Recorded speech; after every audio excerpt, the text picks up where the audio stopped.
Hello, my friend. Today I will tell you another long-forgotten legend. Close your eyes and let the magic transport you to Middle-earth. Our journey begins.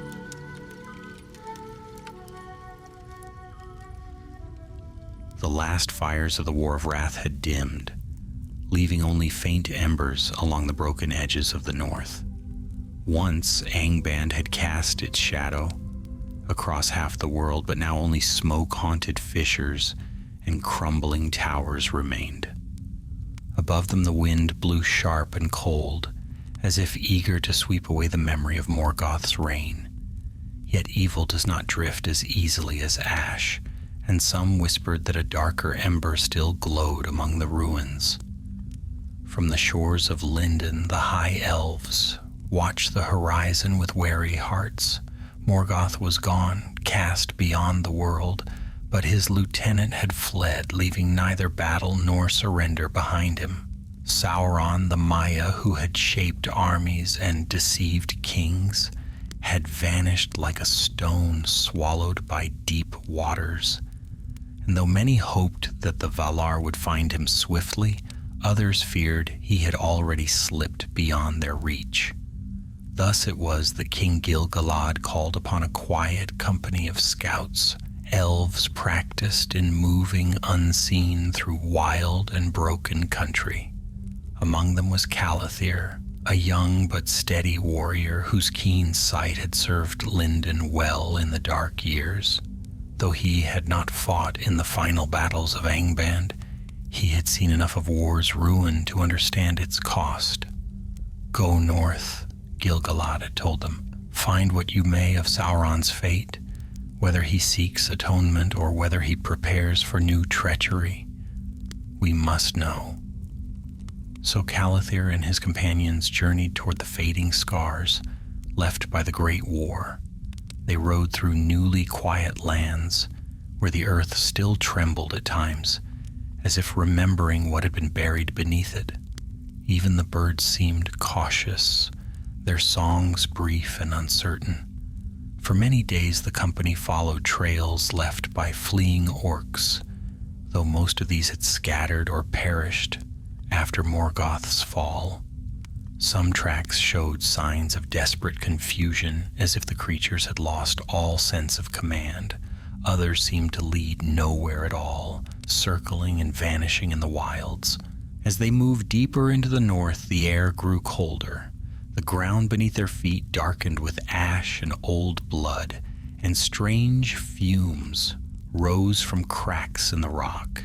Here the light had been long oppressed, and though the sun shone freely once more, the land did not yet trust it.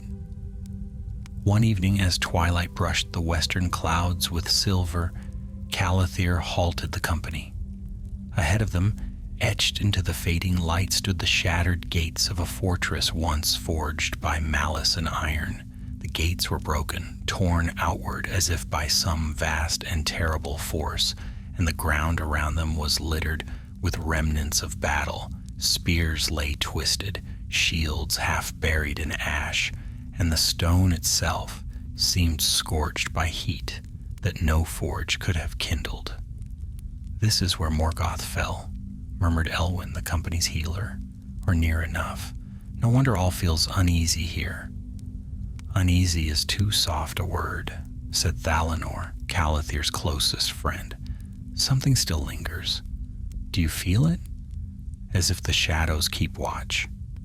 Calathir did feel it, a presence subtle yet tense, like a breath held tightly. It was not Morgoth's overwhelming dread. Nothing could match that, but something smaller, sharper, like a dagger hidden behind the folds of night. He turned to his company. "We make camp outside the ruins, keep watch in pairs. No one ventures beyond the gates without my word." The order was met with nods, though unease flickered in the eyes of even the bravest. As they prepared their camp beneath a jutting ledge of black stone, the wind stirred faintly, carrying with it a distant sound, too soft to place, yet unmistakably unnatural, almost like a whisper echoing through the deep tunnels. Later, when the first stars began to shimmer, Calathir walked a short distance from the firelight. He stood near the ruined gates and gazed into the dark hollows beyond.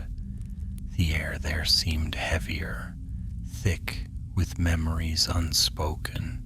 Yet beneath that weight, he sensed something else, something moving slow and deliberate, as if testing the silence. He crouched, pressing one hand to the cold stone. Faint traces of sorcery pulsed beneath his palm, old and tangled, like threads left from a tapestry violently torn apart. Sauron was here, he whispered, not long ago. Behind him, Thalanor approached quietly. You feel it too? Yes. And if he still lingers in these lands, he will not welcome our search. Thalanor nodded, his hand resting on the hilt of his blade. Then tomorrow, we go in? Calathir rose to his feet, his gaze fixed on the shadowed ruins. Yes, for if we do not learn where he is gone, the world may yet pay for our hesitation. The night deepened around them, wrapping the ruins in a mantle of heavy silence. Somewhere far below the earth, a faint tremor stirred, as if some power awakened or shifted in secret darkness. And unseen by the elves, deep within the broken pits, a single glimmer of gold flickered in the dark, then faded as though an unseen gaze had turned away. Dawn crept pale and thin across the jagged ruins, its light struggling to soothe the wounds the land still bore. The company woke in silence, for no one had slept well. Strange murmurs had drifted through the night, soft, fleeting sounds that seemed to come from the deep places beneath the earth. Whether they were echoes of old sorcery or the last dying breaths of Angband's forges, none could say. But Calathir felt certain that something watched them from the dark. They broke camp swiftly. No fire had been lit that morning. The air itself felt thick enough to choke a flame. Calathir led them toward the shattered gateway. Each step stirred dust that glimmered faintly, as if tiny shards of glass were mixed with the ash. The once mighty doors lay in pieces, scattered like the bones of a fallen titan. Twisted beams of iron jutted from the stone, and the scent of scorched earth hung heavily, even after all these years. We walk where the wrath of the Valar fell, murmured Elwyn. Let us tread lightly. Beyond the gates, a long corridor stretched into dimness. The walls rose high, though broken in many places, and the ceiling was cracked open, letting in slivers of pale morning light. Rubble lay scattered across the path. Some stones still bore the marks of claws, others the imprint of fire. Calathir studied the ground carefully. Tracks, he said, old but deeper than orc foot. Something heavier passed here. Thalanor knelt beside him. Could it be him? Perhaps. Calathir brushed a hand across the indentations, but these prints lead forward only for a short distance, then they vanish. Vanished how? Asked Rilwyn, one of their younger scouts. Calathir pointed to the far wall where the stone had melted into a smooth, darkened arch, as if whoever made them walked into flame. Elwyn drew closer, her expression troubled. This is no ordinary fire. It bears the mark of a Maya's power, and it is old, yet not ancient. A hush fell over the company. None needed to speak the name lingering in their minds. Sauron. They moved deeper into the passage, guided by the dim light filtering from the fractured ceiling. The corridor eventually opened into a vast hall, one of the outer chambers of Angband.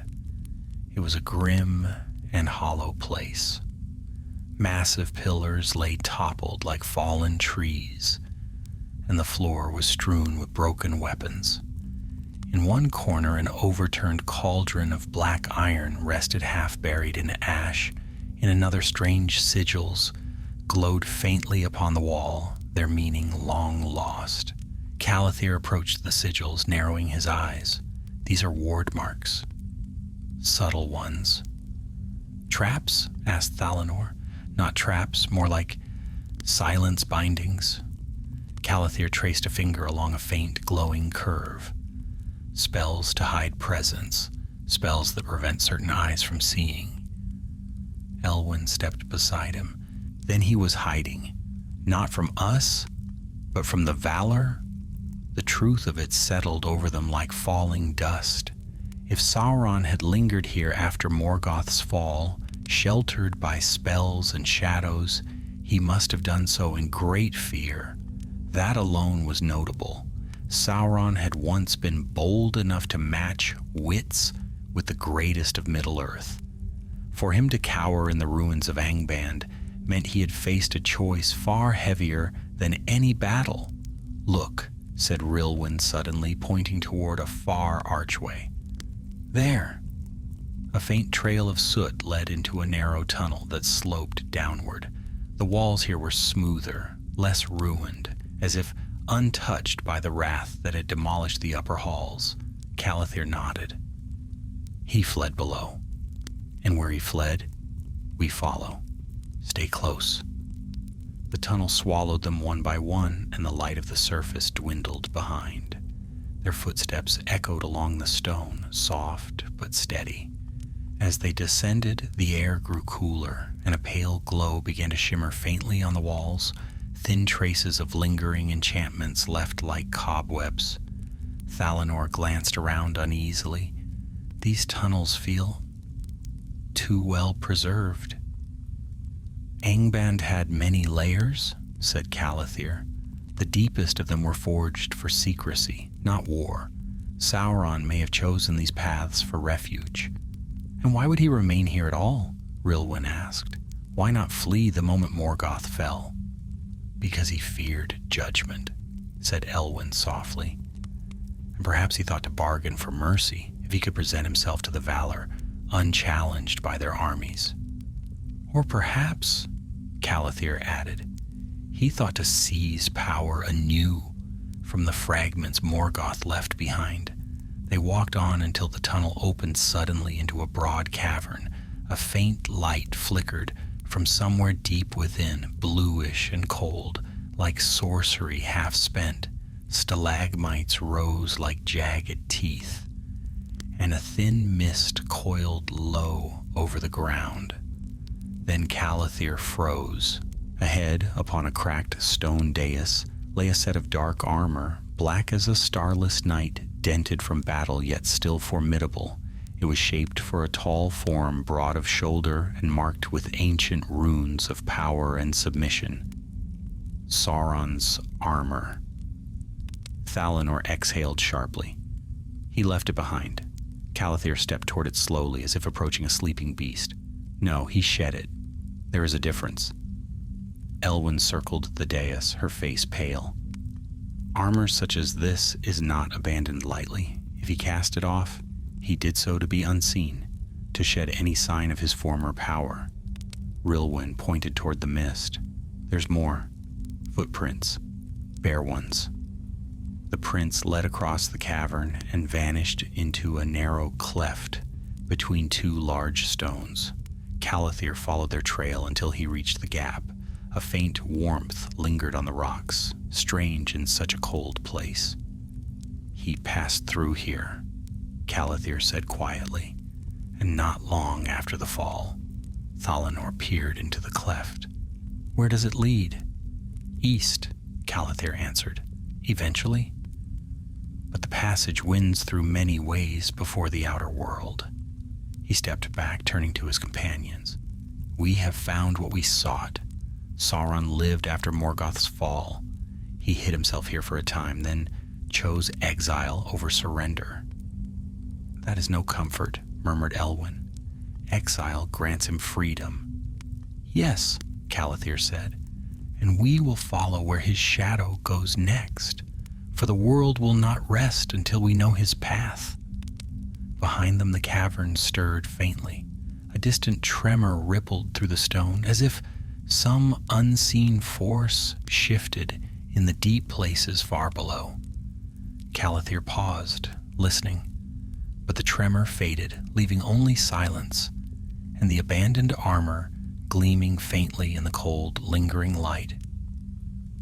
The company lingered only a moment longer in the cavern, for though the air lay still, Calathir felt a pressure behind it, as if the stone itself held its breath. Shadows clung to the far corners, wavering slightly though no breeze stirred them. A place once touched by the hand of Amaya did not soon forget, and Sauron's passing had left marks deeper than footprints. "Let us move," Calathir said quietly. "This chamber feels too aware." They withdrew from the dais and its forsaken armor, stepping back into the tunnel with deliberate care. Only when they had walked several minutes did the tightness in their chests ease. He cast aside his armor, his weapons, his signs of rank. Thalanor murmured, as though he wished to become smaller. "Or to become something else," said Elwyn.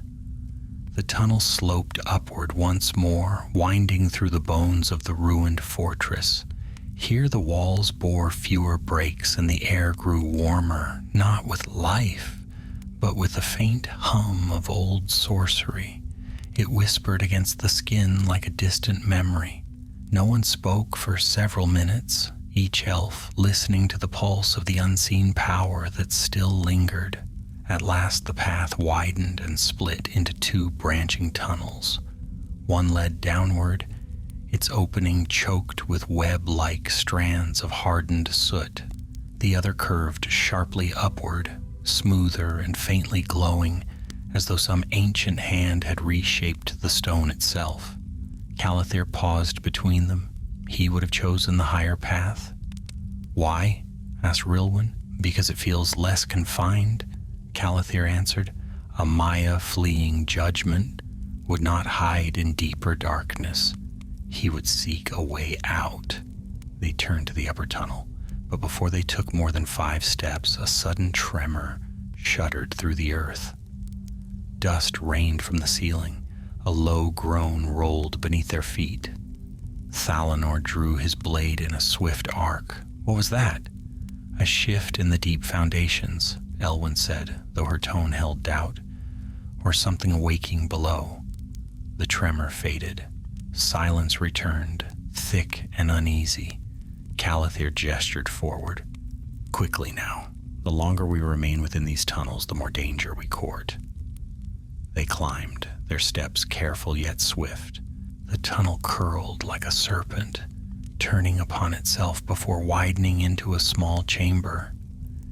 Here the stone was smooth and strangely warm to the touch, as though shaped by hands that had never known mortal weariness. At the chamber's center lay a shallow basin carved directly into the floor, filled with water so still that it reflected the ceiling perfectly. Rilwen approached it with wonder. "A scrying pool?" Elwyn frowned. "No, this is older, and I fear it once served a darker purpose."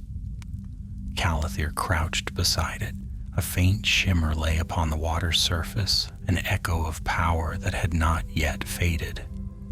"He used this," he said softly, "to watch the world above, to judge whether he dared climb out of hiding." "And what did he see?" Thalanor wondered aloud. "Too much war," Calathir answered. "Too much wrath, too much ruin left by his master." Elwyn knelt beside him. "Then it frightened him." Calathir looked up.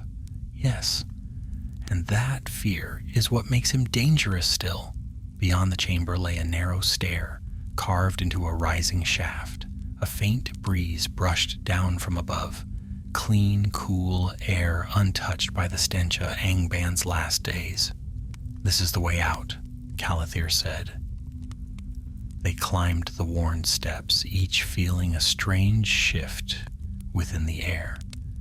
It grew fresher with every turn, and slivers of daylight began to flicker across the walls. They reached the top and emerged into a wide crevice that opened upon the outer slopes of Thangorodrim's shattered crown. The sky above was clear and pale. Distant mountains stretched like sleeping giants toward the east.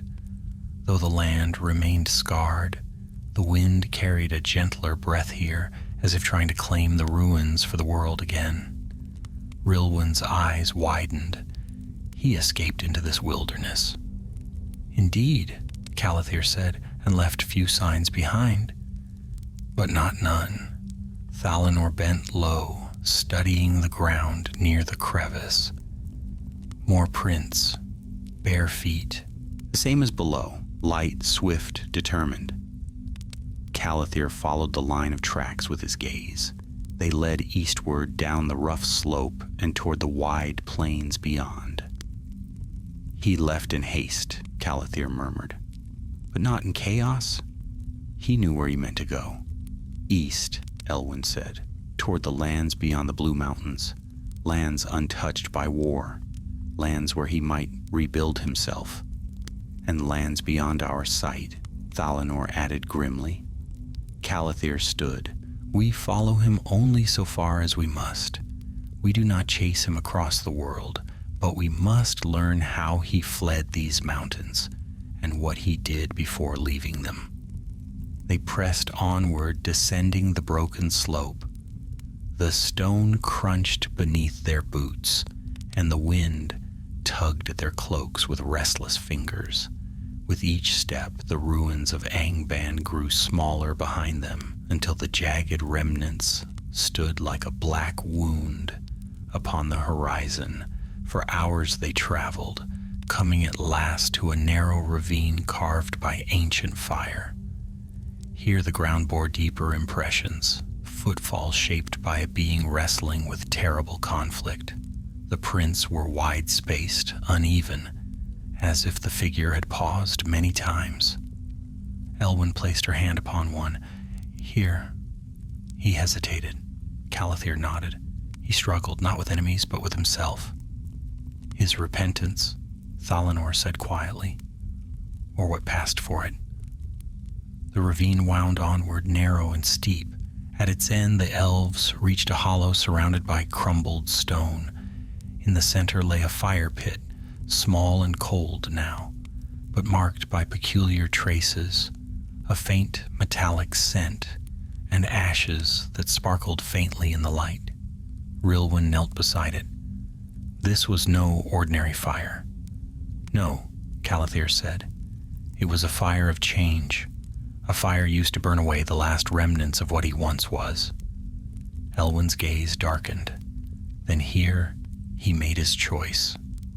Thalanor looked to the east, where the plains stretched far beyond sight, and that choice led him into the world again.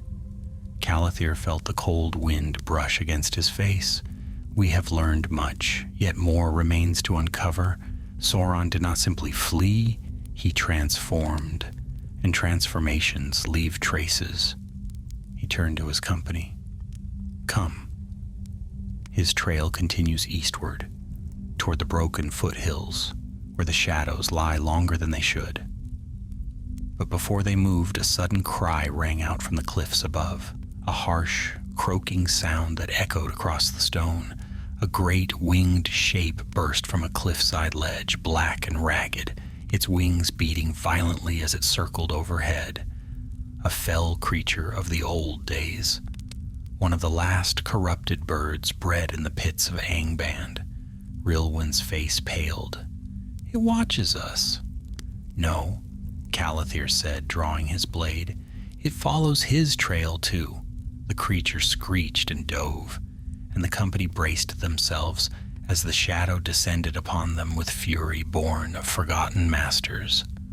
The winged creature plunged toward them like a thrown spear of darkness, its ragged feathers rustling with a harsh, metallic hiss. Its eyes burned with a dim, reddish glint. No true flame, but the lingering spark of some ancient corruption. Calathir thrust his companions aside as the beast swept low, its claws gouging furrows in the rocky ground where they had stood moments before. "Scatter!" he cried. Thalanor leapt to higher ground, drawing an arrow already notched to the string. Elwyn pulled Rilwyn beneath an overhang of stone as the creature wheeled sharply, beating its great wings with a sound like snapping bones. For a moment, it hovered, silhouetted against the pale sky, then dove again. This time, Thalanor's arrow found its mark. The shaft struck the beast's wing joint, and it shrieked, jerking sideways in a burst of violent motion, yet the creature did not fall. Instead, it spiraled downward, its claws grasping at the stone where the elves sheltered. Calathir rushed forward, sword flashing with pale light. His blade met one flailing wing with a ringing spark, cutting through ragged feathers, but failing to pierce the hardened bone beneath. The impact sent Calathir stumbling back as the creature lunged, snapping jaws inches from his arm. "Stay behind me," he shouted as Elwyn and Rilwyn emerged from their shelter. Elwyn extended a hand, murmuring a swift incantation. A pale shimmer rippled through the air, forming a faint barrier between her companions and the creature.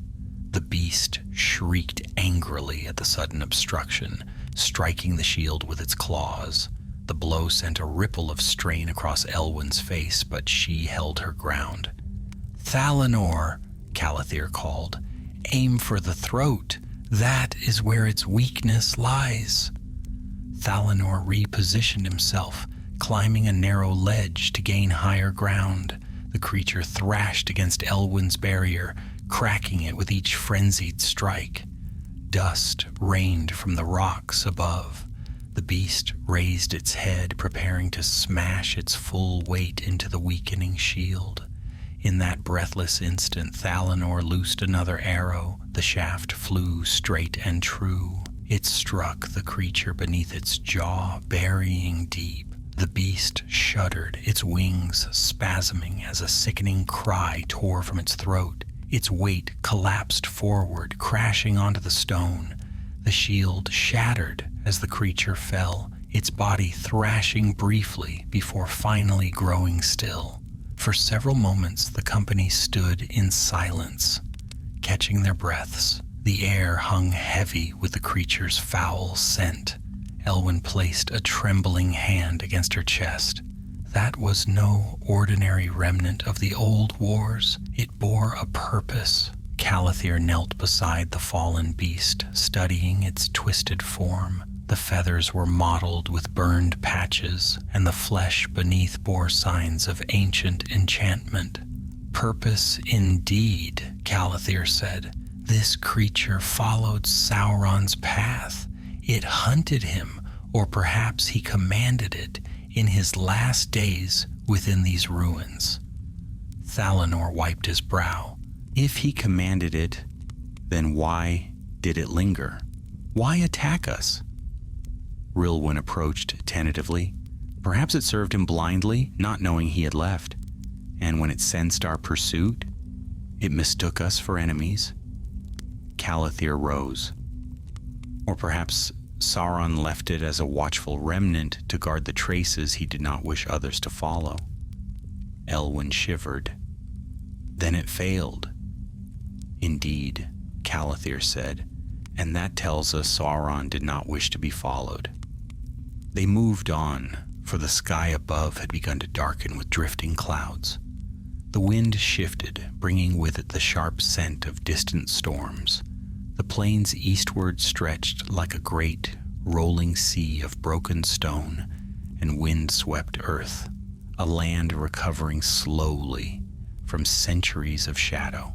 As they descended the ravine, the faint trail of Sauron's passage grew clearer, branches stripped of bark, small stones displaced, and here and there a glimmer of faint heat lingering like the ghost of fire's touch.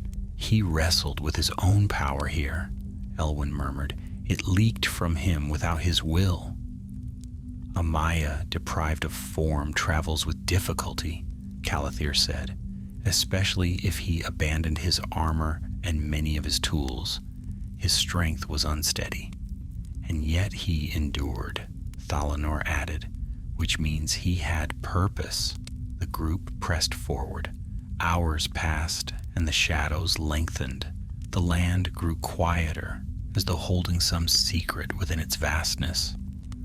At last they reached the base of a broken hill. At its foot lay a narrow glade, sheltered between stones.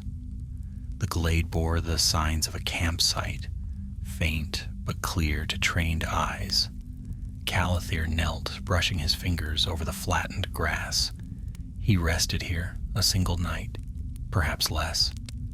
Rilwyn pointed to a small depression near the center. Here, marks of kneeling. Elwyn placed her palm upon the spot, her eyes distant. He knelt in turmoil, or in prayer. Prayer? Thalanor echoed with disbelief. To the Valor, Elwyn said, or to no one at all. But his heart was divided. He wished to seek pardon, but feared the punishment he knew he deserved. Calathir nodded slowly. This was his last moment of hesitation. He stood, scanning the horizon. From here, he chose a path of certainty. And indeed, a new trail began at the glade's edge, clearer, firmer, the footsteps more evenly spaced. He resolved himself, Calathir said. He cast away fear and chose defiance. The trail wound eastward toward a low ridge. As the company climbed it, the wind rose sharply, as if a herald of the world's ancient memory. At the ridge's crest, the elves beheld a wide valley stretching far into the distance. The land beyond grew wilder, dotted with thickets and hidden marshes, extending toward the distant blue haze of eastern mountains. Rilwyn's eyes widened. He went into that? Yes, Calathir said, into lands beyond the knowledge of the West. There he could reshape himself without witness. Elwyn pressed a hand to her heart. Then our task grows more perilous. Before Calathir could answer, a low rumble rose from the ground beneath their feet. A deep, grinding sound. The ridge trembled, stones shifted and slipped. Back! Thalanor shouted. They leapt aside as a crack split the ridge's crest. Dust billowed upward. The earth sagged, and a narrow portion of the ridge collapsed, revealing a dark fissure beneath. From that fissure rose a faint, uneasy glow, a cold, bluish shimmer like the lingering breath of old sorcery. Calathir stared into the widening crack. This is no natural tremor. No, Elwyn whispered, something below seeks release. A final stone slid free, clattering into the depths, and from the darkness below came a distant sound. A whisper, soft, echoing, and unmistakably shaped by will. Calathir's blood ran cold. It is his voice, he said. Sauron's shadow lingers still. And as the whisper faded into silence, the company realized that their hunt had entered a far more perilous realm than open plains or ruined mountains. They had stepped into the echo of Sauron's transformation, and the remnants of the power he had tried and failed to cast away. The whisper drifted upward through the fissure like cold breath from a long-buried tomb. It wound through the broken stones, brushed across the elves' ears, and faded before any word could be understood, yet its tone was unmistakable. It bore the timbre of command forged in ages past beneath a darker throne. It was not Sauron himself, but an echo left behind, shaped by the remnants of his power. Still, the sound was enough to set every heart on edge. Rilwyn stepped back, hand trembling near her blade. How can his voice yet linger here? Elwyn knelt beside the fissure, the pale glow from below casting a faint shimmer upon her face. Sorcery such as his does not die swiftly. These are the marks of a Maya torn between paths, power cast off yet not destroyed. Fragments cling to the stone, waiting to be stirred by wandering air. Calathir peered into the depths, though the blue-tinged dark revealed nothing. Whatever lies below holds danger. We move forward, but with great caution. The ridge continued eastward, its path winding like a cracked spine along the land. The company pressed on, staying clear of the fissure's edge. Yet even as they walked, the echo lingered behind them, whispering faintly before fading once more. It followed like a shadow of sound until at last the ridge sloped downward, returning them to firmer ground. The valley before them lay wide and dim, filled with low thickets that rustled softly in the rising wind. Patches of mist curled between the shrubs, and the scent of drying reeds drifted across the air. "There is water nearby," Thalanor said, glancing toward the western side of the valley. "A marsh, perhaps?" Calathir nodded. "That will complicate our path." "And Sauron's," Rilwyn added. They descended into the valley. Here, the trail grew more difficult to follow. The ground was softer, and footprints sank deeper. Some had blurred edges from wind or shifting soil, while others showed sharp impressions that seemed oddly recent. Calathir crouched beside one such print. This step was taken lightly, far lighter than those we found near his campsite. Elwyn knelt beside him, because he grew more certain of his path. His strength gathered as he shed what burdened him. "Confidence does not make him less dangerous," Thalanor muttered. "No," Calathir agreed, "but it narrows his direction." They continued across the valley, weaving between clusters of thorny shrubs.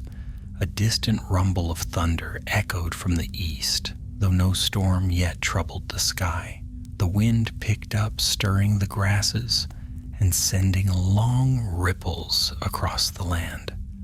After nearly an hour of steady travel, they reached the marsh Thalanor had sensed earlier. It spread across a broad hollow, waterlogged earth overgrown with reeds and pale rushes. Patches of shallow water gleamed through the mist, and narrow ridges of firm soil wound between them like wandering paths. Rilwyn grimaced at the sight. He passed through this? "Perhaps," Calathir said, "but a Maya without full form would move differently from us. He could cross places we would find treacherous." Thalanor pointed toward a long, narrow spit of land that arched into the marsh. "Tracks there? Light ones." Calathir inspected them. The prints were faint, but unmistakable, the same bare shape they had followed through the ravine. "He crossed the marsh," he said, "and from the depth of the impressions he moved swiftly, without hesitation." Elwyn stepped forward, studying the shifting mists. He knew precisely where to go. There is something in this marsh that called him. Though uneasy, the company followed the narrow ridge. The marsh around them stirred restlessly. Water rippled in long, slender rings. Strange croaks sounded from unseen places. A lone reed snapped suddenly, though no creature could be seen. Halfway across, the mist thickened, curling like white smoke around their boots. Shadows flickered within it, shapes that vanished when they tried to focus. Rilwyn clutched her cloak tighter. "This place feels wrong," she whispered. Elwyn placed a steadying hand on her shoulder. "Old magic lingers here, not from Sauron alone, but from the long wars before. The marsh remembers sorrow." Calathir pressed forward, but slowly now, watching every step. At one point the ridge dipped, and beneath a thin layer of grass lay a pool of water, hidden and dark. He tested it with his blade. The water hissed faintly upon contact, as though it held some acid taint. "We step nowhere without testing it first," he said. Thalanor nodded. "Agreed." They advanced in this cautious manner until the ridge bent sharply and revealed a small rise of solid earth at the marsh's center, an island barely large enough to support a twisted sapling and a few stones scattered like old bones. "There," Calathir said, "the trail leads onto the island."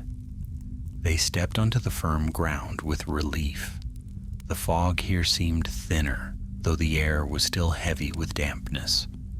A faint warmth emanated from the stones, unnatural warmth like the dying pulse of long-spent magic. At the center of the island lay a circle of scorched earth, no wider than a large shield.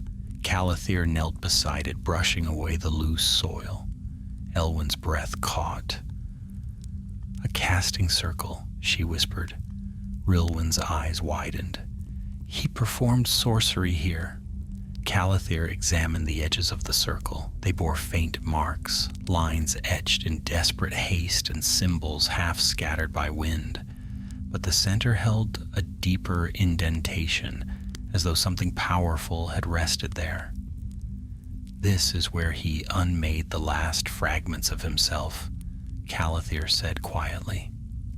"What remained of his fair form? He broke it here." Thalanor frowned. "Why here?"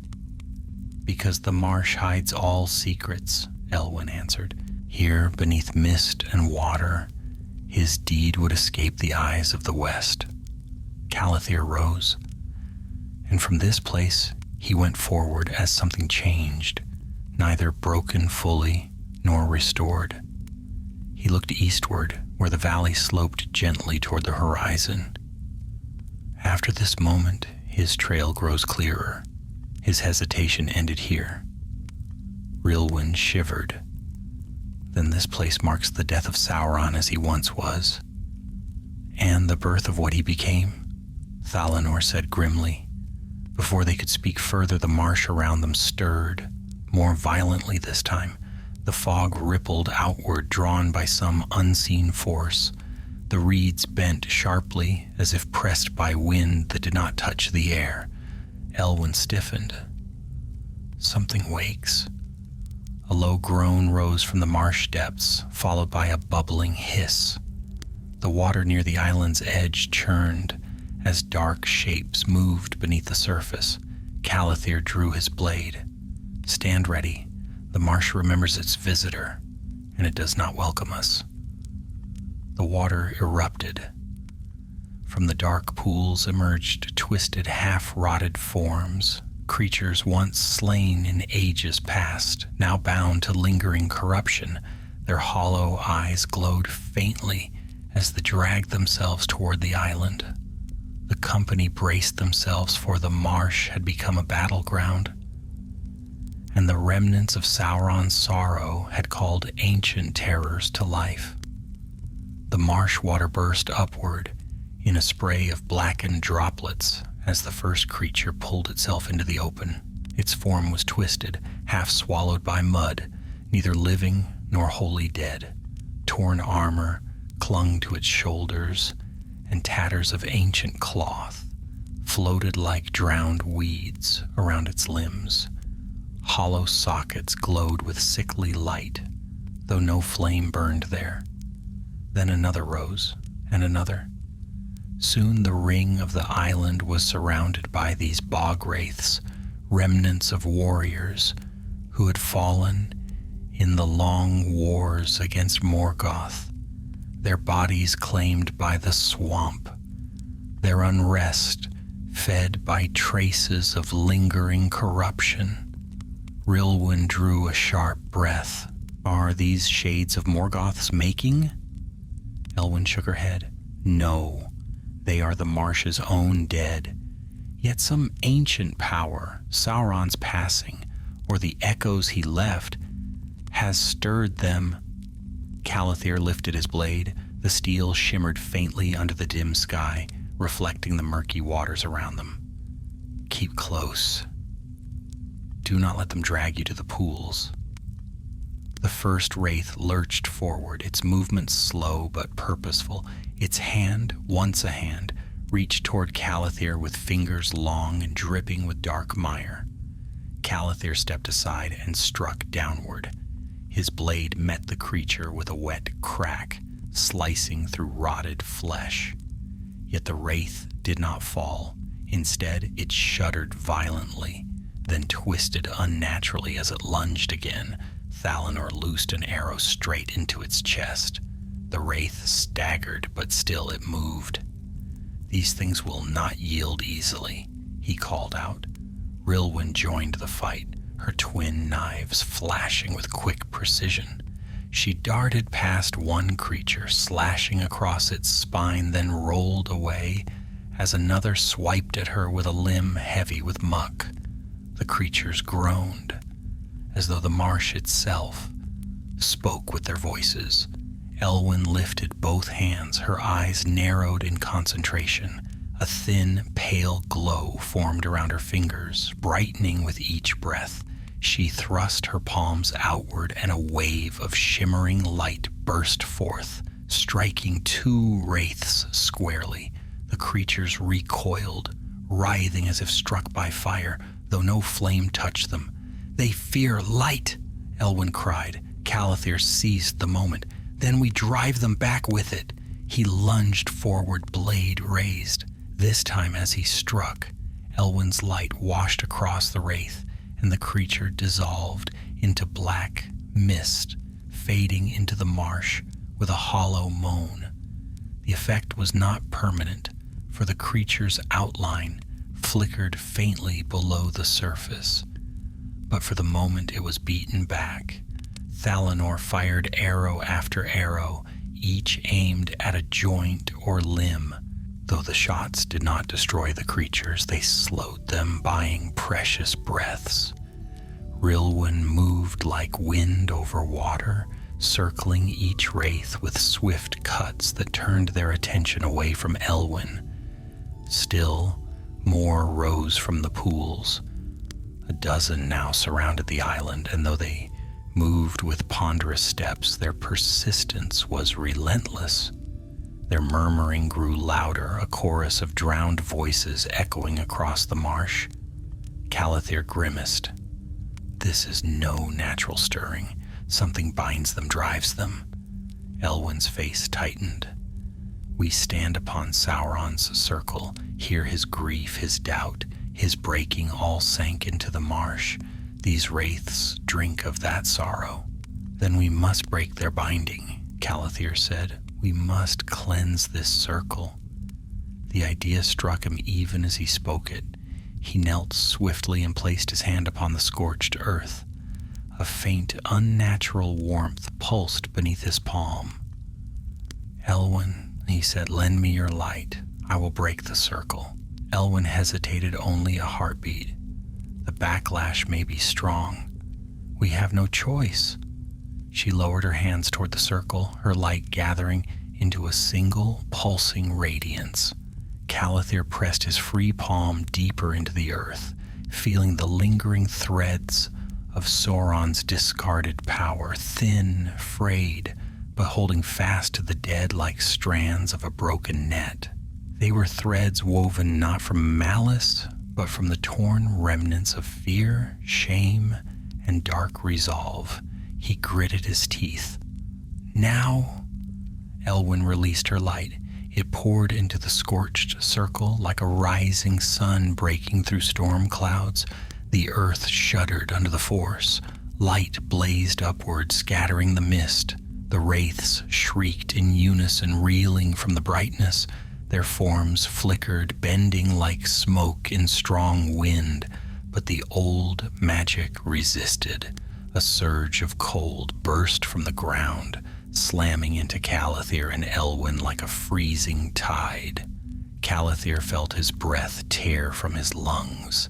The earth beneath him pulsed violently, as though something trapped deep within thrashed against release. Elwyn staggered. Rilwyn caught her, though the effort nearly dragged both of them to the ground. Thalanor shouted, "Calathir, the wraiths are advancing again." Indeed they were, driven now by desperation, their hollow eyes burning brighter. Calathir forced his hand down, his palms searing with both cold and heat. "Hold them back," he roared. The earth cracked beneath him. The scorched circle flared with blinding light, now mixed with darkness, Sauron's remnants resisting eradication. Elwyn, regaining her strength, stepped beside him again. "We do this together." She joined her hand with his, pressing her palm into the circle. Their combined power surged downward. The ground answered with a resounding tremor that rippled across the marsh. The wraiths screamed. One by one, their forms wavered, thinning until they dissolved into wisps of dark vapor. The marsh hissed violently, churning with black foam that bubbled up, then slowly sank into stillness. The creature's cries faded, swallowed by the water. The last wraith collapsed, its hollow frame collapsing inward before vanishing entirely. Silence returned. Only the soft rustling of reeds and the distant rumble of far-off thunder remained. Calathir collapsed onto one knee, breath trembling in his chest. Elwyn leaned against him, exhausted but conscious. Thalanor hurried to them, bow slung across his shoulder. "Are you two whole?" Calathir nodded, a bit shaken but whole.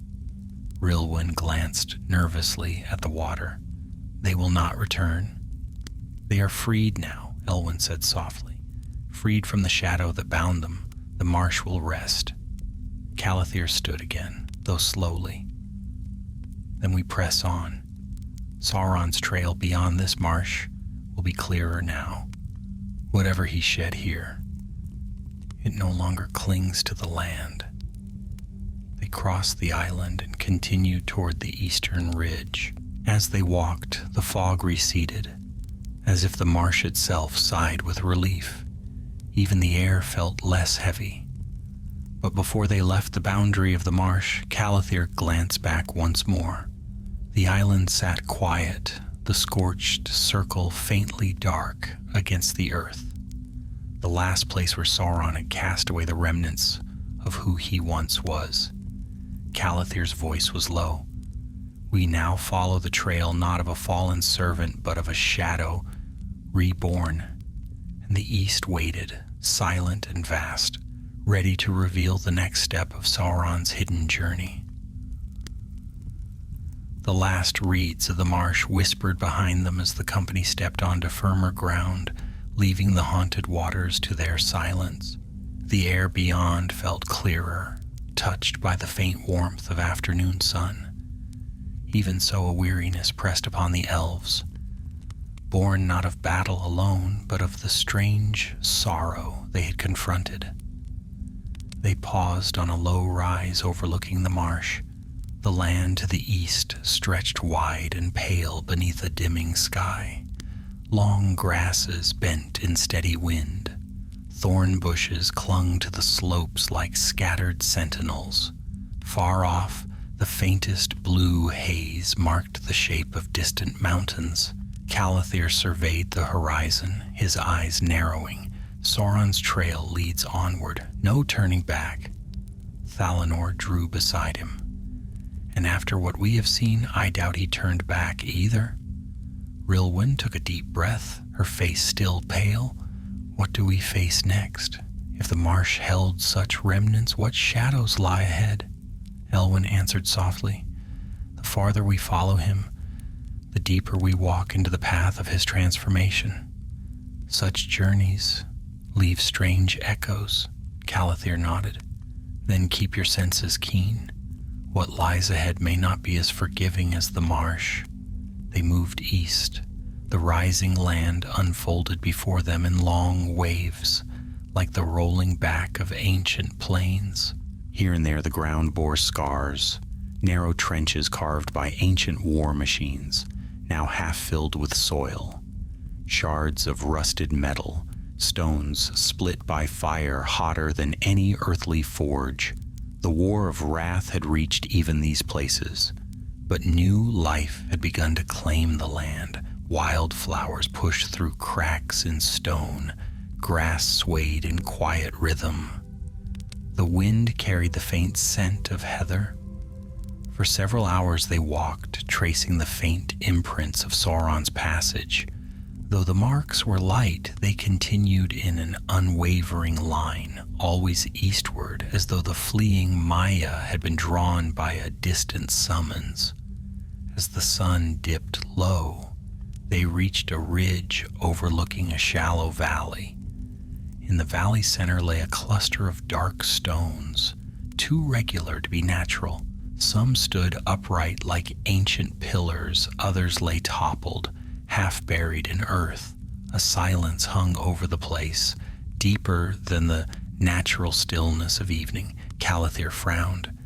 Those stones, they were placed by hand? Or by something like a hand?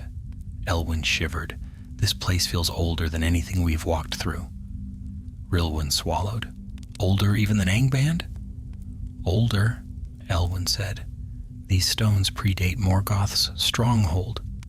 Perhaps they were raised in forgotten ages. Thalanor scanned the valley, and Sauron walked through them. Indeed, Calathir murmured. His trail leads directly there. They descended the ridge and approached the circle of stones. As they drew near, a subtle hum touched the air. A low vibration felt more than heard. Calathir lifted a hand, signaling the company to slow. The stones were tall, some twice the height of an elf. Their surfaces were smooth despite wind and time, etched with thin curling lines that glimmered faintly in the dimming light. Rilwyn traced one such mark with her gaze. These are runes, but not of any craft I know. Elwyn stepped closer, her eyes narrowing. They belong to no tongue spoken today, perhaps not even in the years of the trees. Calathir examined the ground. Sauron's prints led toward the center of the stone circle, where a broad, flat rock lay like an altar. The prince circled it once, then halted at its edge. He stood here, Calathir said. For some time, the group gathered around the central stone. A faint indentation marked its surface, like a shallow dish or resting place once filled with water, though now it lay dry. The stone was colder than the evening air. Thalanor knelt. Why would Sauron come here? What purpose did this place serve? Elwyn answered in a hushed voice. Many places contain echoes of the world's making. They hold memory, deep, ancient memory. A Maya in turmoil might be drawn to such a place, seeking clarity or refuge, Calathir added, or power. They stepped back. The stones cast long shadows across the valley, forming strange patterns that seemed to ripple as the wind rose. A faint, rhythmic thrum began beneath their feet, like a heartbeat set deep within the earth. Rilwyn's hand flew to her sword. Do you hear that? Yes, Calathir said, but do not fear. This place is not hostile, only old, older than any darkness we have known. Yet even as he spoke, the air thickened. A dim mist rose between the stones, not the creeping fog of the marsh, but a pale, shimmering veil. Within it, shapes seemed to flicker, ghost-like silhouettes of tall figures. Too tall for mortals, yet too faint to be true. Elwyn's breath caught. These are not wraiths. They are memories. Memories indeed, echoes of beings who once stood where the elves stood now. The mist figures walked in a slow circle, their movements serene, their steps leaving no mark. They wore no armor, Some carried long staves, others empty hands raised in gentle gesture. Their faces could not be seen, yet an air of wisdom clung to them. Rilwyn whispered, "What are they?" Elwyn closed her eyes. Maiar, or so they seem. A gathering from ancient days, long before discord touched the world. Calathir watched in stillness. Sauron saw this, Thalanor murmured, and what did he feel? Regret, Elwyn answered softly, for these are echoes of what he once was. The mist shifted, the figures turned, their forms blurred and faded like wind-blown smoke, leaving only the hum of the stones behind. Silence returned. Calathir stepped back from the central stone. This place showed him memory, reminded him of his origin, of the light he abandoned, and he still chose to turn away. Rilwyn's voice trembled. If such visions could not sway him, nothing could. Calathir nodded. It was here he hardened his heart fully. From this valley, he walked east, not as a doubtful servant, but as the shadow he would become. Thalanor rose, and we must follow that shadow. Calathir pointed toward the far side of the valley where the trail resumed, a single, unwavering line leading toward distant hills. We continue at dawn. This place is safe enough for rest, though uneasy. They made camp at the edge of the stone circle, careful not to disturb the ancient rocks. The night settled gently. Stars emerged overhead, bright against the dark sky. Yet sleep did not come swiftly. Calathir sat watch beneath a leaning pillar, eyes fixed upon the horizon. A faint wind stirred the grass. The stones hummed softly, as though whispering fragments of forgotten ages. Elwyn joined him quietly. "What troubles you?" Calathir did not turn. Sauron stood where I stand now, but he saw more. He saw what he lost, and he chose darkness still. Elwyn's voice was soft. "Not all who are shown truth accept it." "Perhaps," Calathir said, "but it is troubling to walk in the footsteps of one who saw such visions and did not bend." Elwyn placed a hand on his shoulder. "Then let that trouble sharpen your resolve, not weaken it." Calathir nodded slowly. Beyond the stones the trail waited, and somewhere far east, a shadow moved, still gathering its strength. Dawn spilled across the valley in soft gold, casting long slants of light between the ancient stones. The night had passed without disturbance, yet Calathir woke with the unsettled sense of having slept beside a memory that remembered him in return.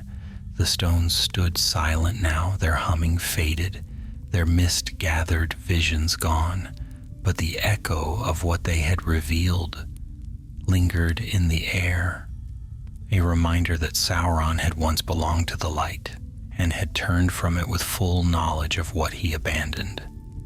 The company broke camp quietly. Even Thalanor, usually swift with a morning jest, walked with a contemplative expression. When all was ready, Calathir led them eastward once more, following the faint impressions upon the grassy earth. The valley opened into a wide stretch of rolling plain. The wind moved steadily, bending the pale grasses in great sweeping waves. Far ahead rose a line of low hills, their ridges sharp against the horizon. Sauron's trail ran straight toward them. For several hours they walked without incident. Birds wheeled overhead, ravens and small white-winged hawks, returning to lands once too dark for their kind. The rhythm of their wings and the whisper of the grass formed a steady pattern of sound. But as they drew nearer to the hills, the air changed. A dryness settled over the land and the grasses grew sparser. The wind fell still. The light itself dimmed as though the sun peered through a thin veil. Rilwyn slowed, Do you feel that? Yes, Elwyn murmured. The land holds breath again. Thalanor crouched near a patch of hardened soil. He touched a faint footprint, Sauron's. His steps grew heavier here. Calathir studied the mark, not from fatigue. Something pressed upon him, some fear or memory. They continued toward the hills. As they reached the first rocky slope, the ground shifted from grass to gravel. The stones were dark, as though once blackened by flame. Small fissures cut across the hillside, and sharp ridges rose like the broken ribs of an ancient beast. Sauron's trail climbed steadily upward. The elves followed a narrow path between two ridges, where the shadow remained even under the growing light. The air felt tight, the silence thick. Elwyn paused, raising a hand. This place remembers fire, not from Morgoth's war alone, but from deeper ages. Calathir nodded. The hills were once shaped by fire from beneath. Magma and smoke forged their bones. Perhaps that is why he came here. Rilwyn frowned. To seek fire? For what purpose? But Calathir did not answer. He had already sensed something ahead, something that tugged faintly at the world, like a low vibration. They rounded a bend, and suddenly the path opened into a wide hollow. The hollow lay encircled by steep ridges, and within it rose a single black stone, tall as 3 elves, smooth as obsidian, and cracked by a single glowing fissure down its center. A faint pulsing light, red as the last spark of an ember, seeped from the crack. Thalanor whispered, "What is that thing?" Elwyn approached with careful steps. It is a stone shaped by the world's earliest fire, a heartstone of the earth, rare and perilous. Its power is raw, untamed. Calathir stepped closer. Sauron stood here. Indeed, the footprints converged at the stone. They circled at once, hesitated, then drew near to the glowing fissure. A depression before the stone suggested that Sauron had knelt or collapsed there. He drew upon this stone, Calathir said, to reshape himself, to regain strength through fire as was once his nature. Elwyn nodded. He was a Maya of Aula's order before he fell. Fire and forge were his first teachers. This stone would call to him. Rilwyn shuddered, and he answered. Calathir touched the ground near the fissure. The earth was warm enough to send a faint tremor through his hand. But there was no danger now. The stone had yielded what it would, and its inner fire lay quiet. He took strength here, Calathir whispered, and left something behind. Elwyn knelt beside the stone, placing her palm upon its smooth surface. Her face tightened. A shard of his will is bound in this place, not enough to harm, but enough to mark his passage. Thalanor circled the stone, his gaze wary. If this place gave him power, why did he not stay? Because the stone cannot give what he seeks, Calathir said. It offered only fuel, not form. Elwyn added, and his new form. He wished to shape elsewhere. The company moved beyond the hollow, climbing the far ridge. As they ascended, the wind returned, brushing against them with growing strength. Thalanor paused at the crest and pointed ahead. Look! Beyond the ridge stretched a wide expanse of broken land, scorched patches, jagged rocks, and long clefts carved into the earth as though by fiery claws. Yet far beyond the ruin, a faint line of green shimmered at the horizon, forests untouched by war. And nestled at the edge of that green stood the faint outline of ancient ruins. Calathir narrowed his eyes. Those ruins, they're not of Morgoth's making. No, Elwyn agreed softly. Those foundations were laid by men. Rilwyn gasped. Men? But none dwell here. Not now, Elwyn said, but long ago before Beleriand was drowned. Tribes wandered far to the east. Some built small strongholds. Many fell into ruin after the War of Wrath. Calathir pointed. That is where he went. They descended the ridge. As they walked, the air thickened again, not with corruption, but with the feeling of eyes upon them. Yet nothing stirred. At last they reached the edge of the ruins. Stone archways lay half collapsed. Weathered carvings marked the walls, depictions of men hunting, feasting, and foraging. Grass pushed through the cracked floors. Sauron's footprints led straight into the ruin's heart. Calathir raised a hand to halt the group. Be wary. He lingered here, a place of men, now silent, would tempt him. Their weakness, their hope, their longing. He knows how to twist these. They entered cautiously. The main hall stretched before them, roof partially fallen, pillars cracked. At the far end stood a hearth, cold now, but marked by strange soot that shimmered faintly. Elwyn approached the hearth. He lit a fire here. Thalanor frowned. A normal fire? No, she whispered, a shaping fire. Calathir's gaze hardened. Here he forged the first semblance of the fair form he would later use, the form that deceived elves and men alike. Rilwyn stepped back, horrified. He remade himself here. Yes, Calathir said, this ruin witnessed the birth of Anatar, the Lord of Gifts. Silence fell, but then, very faintly, a soft sound rose from deeper within the ruins. A rustle, a scrape, a breath. Thalanor drew an arrow. We are not alone.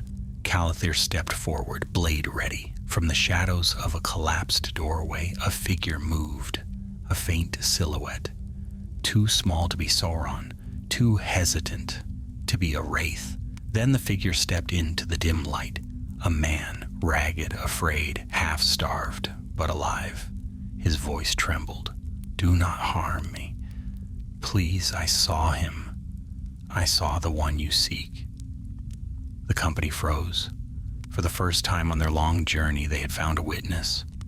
The stranger stood trembling in the half-light of the ruined hall, his thin shoulders drawn tight beneath a tattered cloak.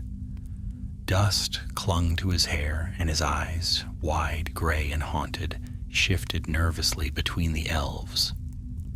He looked as one who had not known rest or proper food for many days. Calathir lowered his blade only slightly. Peace, we will not harm you, but speak plainly. Who are you, and how came you to this forsaken place?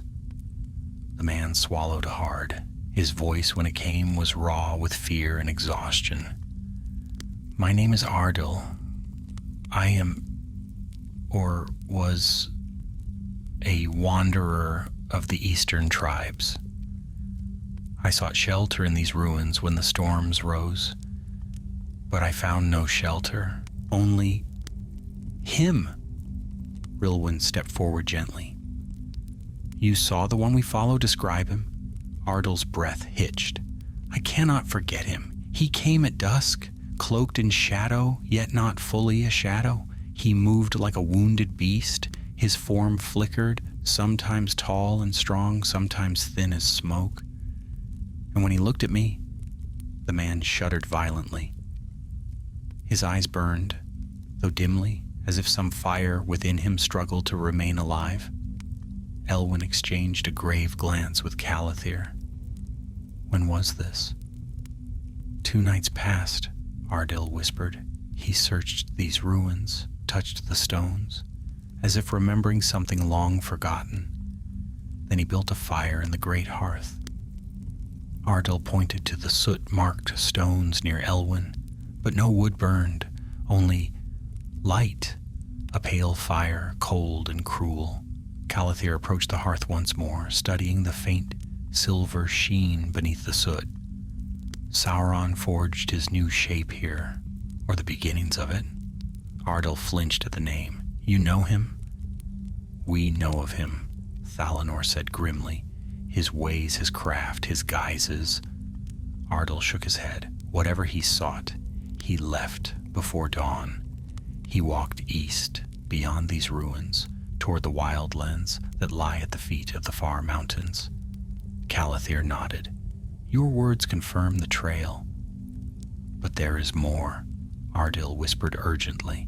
Before he left, he spoke, not to me.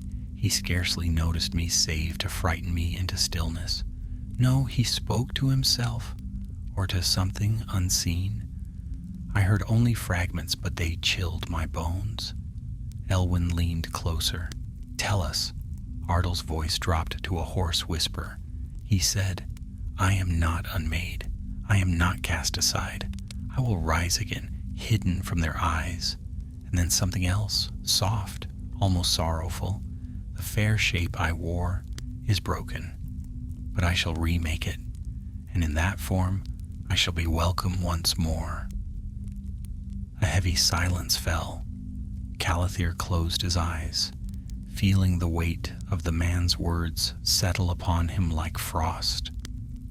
Anatar, he murmured, already the seed of deception grows within him. Even then, so soon after Morgoth's fall, he dreamed of regaining fair form. Thalanor set his jaw. Then whatever he did here was but the beginning. Rilwyn looked to Ardil with compassion. What did he do to you? Ardil shook his head. Nothing. Yet his presence stole the breath from my lungs. It was as if a storm stood in the room. When he turned to go, he looked at me once, just once, and in his gaze I felt... His voice broke. I felt he saw through me, saw every fear I had ever buried. Elwyn placed a gentle hand upon the man's shoulder. You have survived a terror few could bear, but now you must come with us. You are not safe alone. Ardil's knees buckled with relief.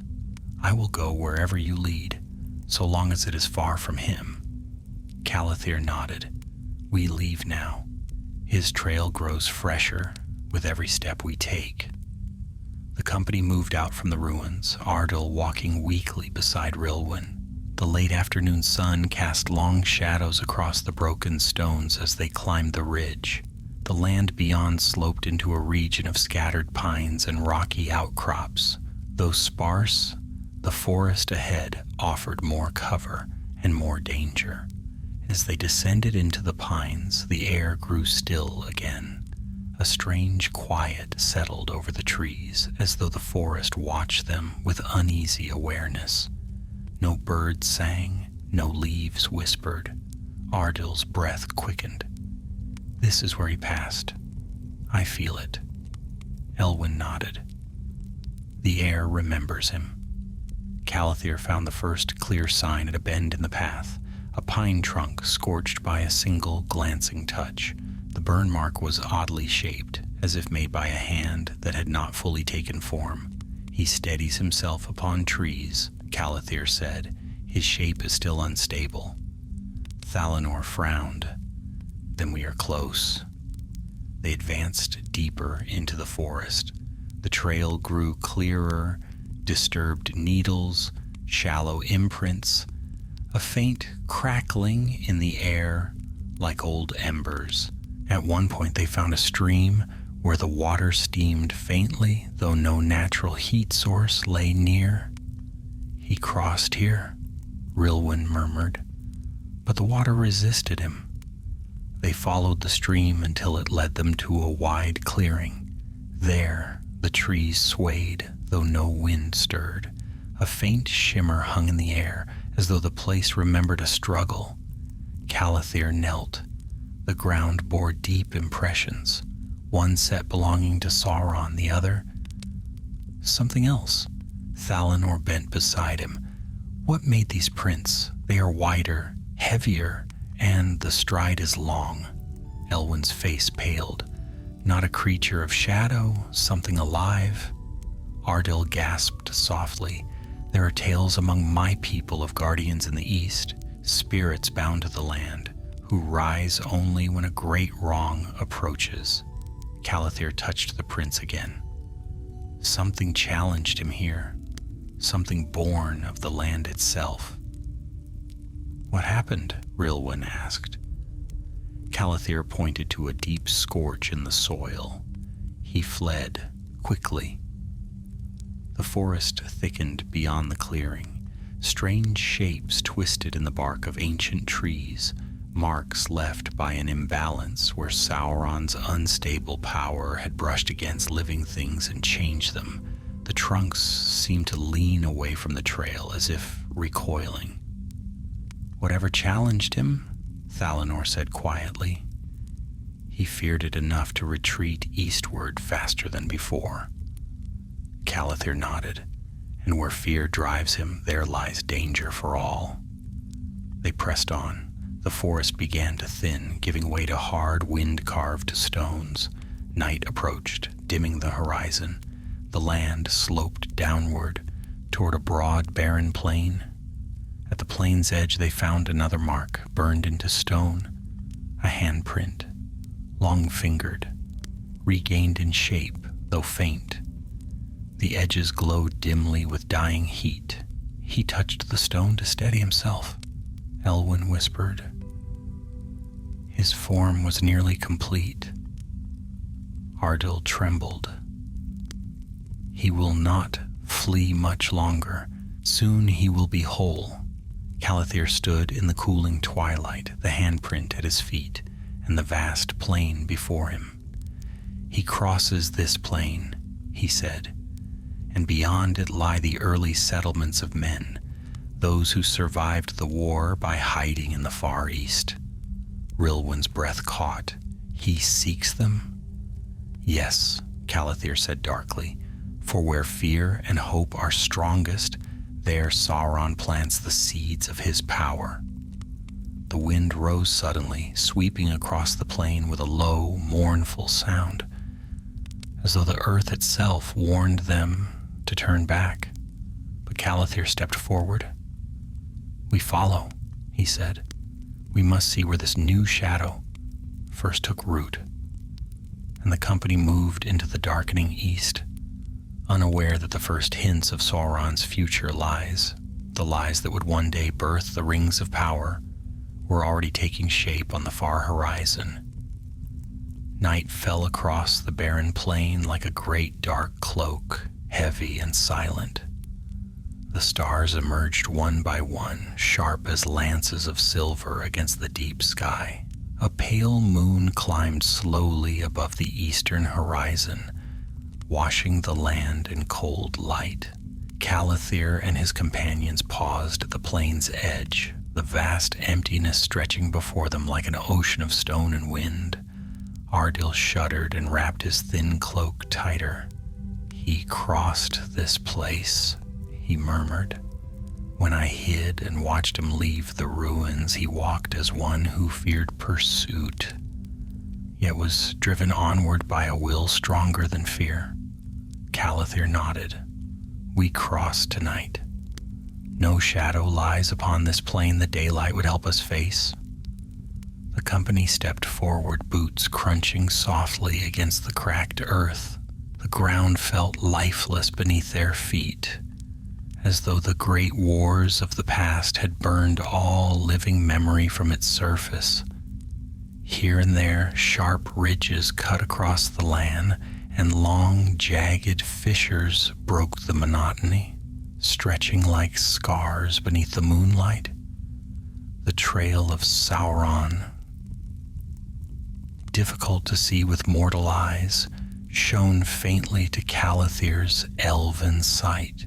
A thin thread of disturbance, a whisper of presence in the air. He followed it without hesitation. Hours passed in steady silence. The plain seemed endless, the horizon unmoving. The wind rose only to die again, as if struggling against the weight of the land. Elwyn glanced around warily. This place was wounded, she said. The earth remembers something ancient. A battle, perhaps, or a sundering. Thalanor nodded. The War of Wrath broke the mountains to the west. Perhaps the shock tore these plains as well. No, Calathir said softly. This wound is older. They continued until the moon sat high above them. At last the trail shifted slightly southward, winding toward a cluster of tall, sharp stones that jutted from the plain like the fangs of some buried beast. Their surfaces were pale under the moonlight, gleaming as though polished. Ardil's voice dropped to a whisper. "I know this place, though no one of my tribe ever dared enter it. We call it the Circle of Teeth, a cursed place." Calathir studied the stones. Cursed or consecrated, such places often blur the line, but Sauron passed through it. We must do the same. They entered the circle cautiously. Within, the air grew cold and the moonlight dimmed as though filtered through a thin veil. The ground was smoother here, almost polished, and the stones cast long, sharp shadows that crossed over one another like interlocking blades. Elwyn paused, touching one of the stones lightly. These were shaped not by elves nor by dwarves. Men, perhaps, but long ago, before written lore. Rilwyn frowned. For what purpose? Elwyn hesitated. Protection, I think, or warning. Thalanor knelt near the center of the circle.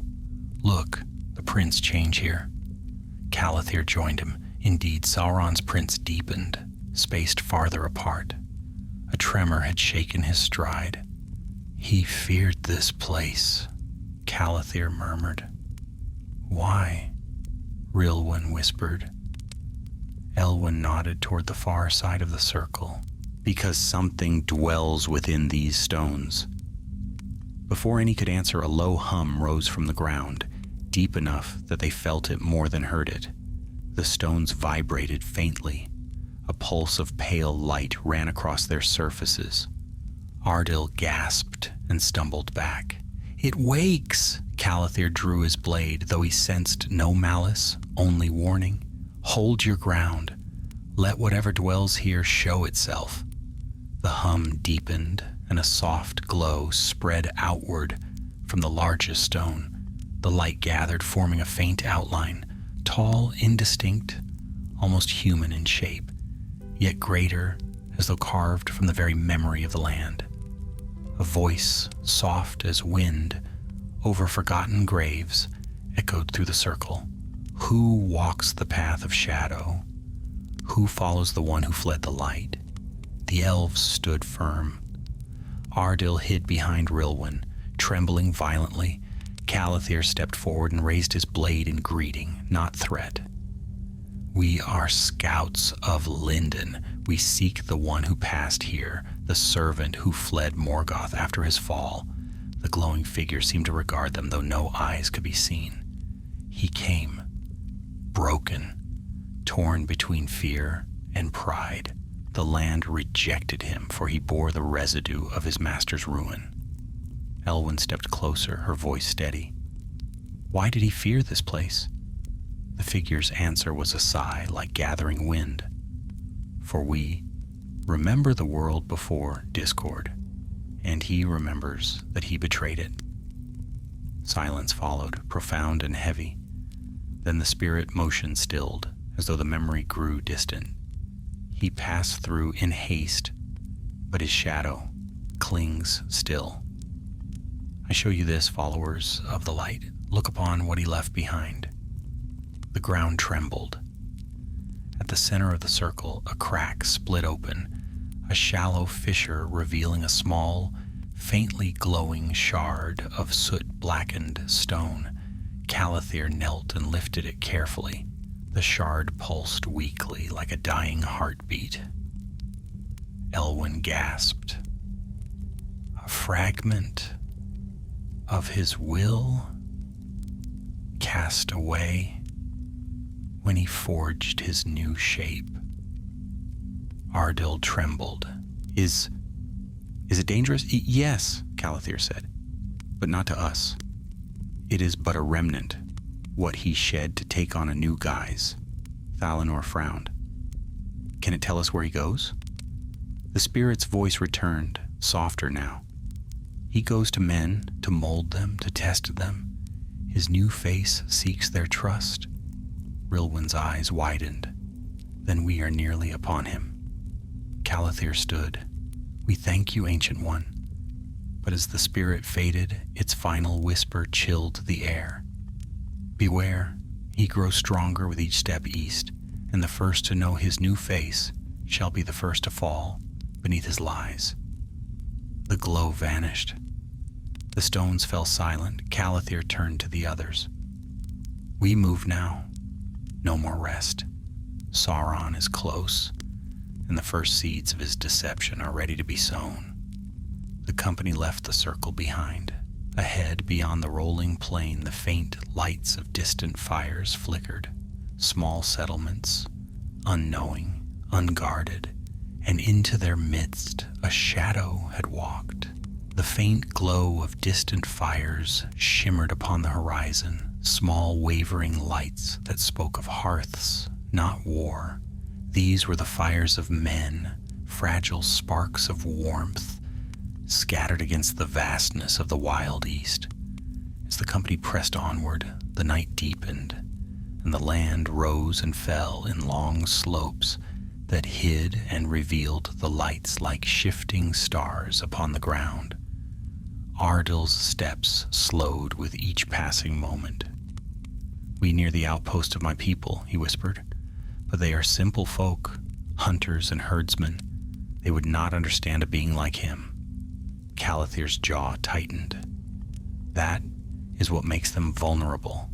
Sauron knows well whom to approach first.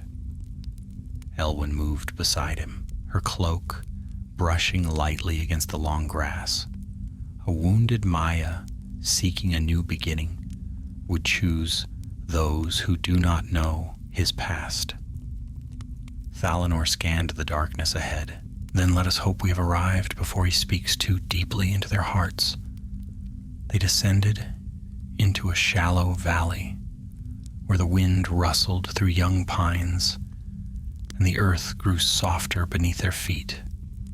A faint trail of disturbed soil marked the path of Sauron's passing, shallow impressions yet unmistakably purposeful. His stride had steadied. The footprints showed no signs of wavering or collapse. He grows stronger, Calathir murmured. He draws closer to the form he seeks. Rilwyn shivered. What form will that be? Fair, Elwyn said gravely. Noble, a face that inspires trust. They pressed on, the moon now low in the sky. Soon the valley opened, revealing the first settlement. A small cluster of huts made of timber and woven reed. Smoke curled gently from one chimney. A single horse grazed near a corral, its ears flicking nervously. Ardil raised a hand. Wait! They halted at the edge of a thicket overlooking the settlement. No torches burned, no voices carried through the still night. Everything seemed unnaturally calm. Too calm. Something is wrong, Thalanor murmured.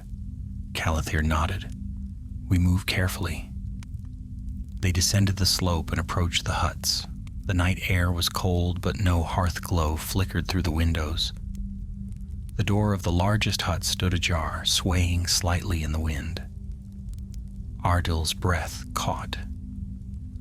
Where are the villagers? He whispered. Calathir gestured for him to stay back as he stepped forward and pushed open the door. Inside, the hut was empty. Blankets lay strewn across the floor, as though cast aside in haste. A clay bowl sat cracked beside the hearth, its contents spilled and dried. No fire remained, no warmth lingered. Rilwyn searched the adjoining room. Gone, she said softly. All of them. What drove them out? Thalanor asked. Calathir crouched near the hearth. Though cold, faint traces of silver ash clung to the stone. Ash unlike any a mortal fire would produce. He was here. Elwyn stepped to his side. And he did not come as an enemy. Rilwyn's brow furrowed. Then why did they flee? Calathir examined the ash more closely. They did not flee. They followed. Ardil staggered. followed? Him? Elwyn laid a steadying hand on his arm. He would not show himself as a creature of terror. Not now. Not when seeking to win minds. Thalanor shook his head slowly. He used words. Yes, Calathir said softly. Words and the early glimmer of his renewed fair form. Rilwyn walked out into the open air, her heart heavy. Where would he lead them? Ardil pointed east, his expression hollow with dread. Toward the old stone hall, a gathering place my ancestors built in ages long past. It lies beyond the next ridge. Calathir's eyes hardened. We go there at once. The company left the empty settlement, climbing into the hills again. As they reached the ridge, the wind shifted, carrying faint echoes, voices. Many voices murmuring as though in deep, entranced counsel. Ardil froze. That is them, he whispered. They crept forward until the old stone hall came into view, a wide structure of ancient timbers and gray pillars, half broken by age yet still standing. A crowd of villagers gathered before it, their torchlight casting wavering illumination upon their solemn faces. Men, women, and children, nearly 50 souls. At the hall's threshold stood a tall figure wrapped in a pale cloak. He was not yet fully fair of form, but the change had begun. His posture was straight, his movement smooth, confident.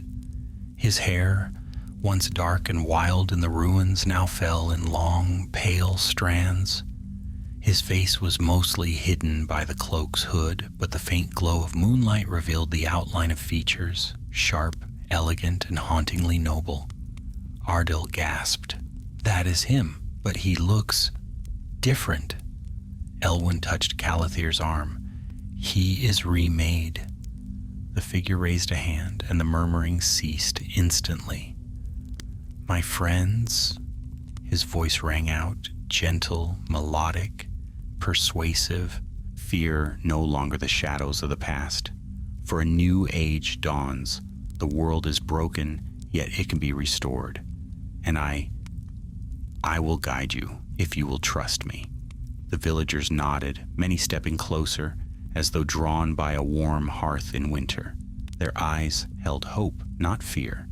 Even the children leaned forward eagerly. Thalanor's face tightened.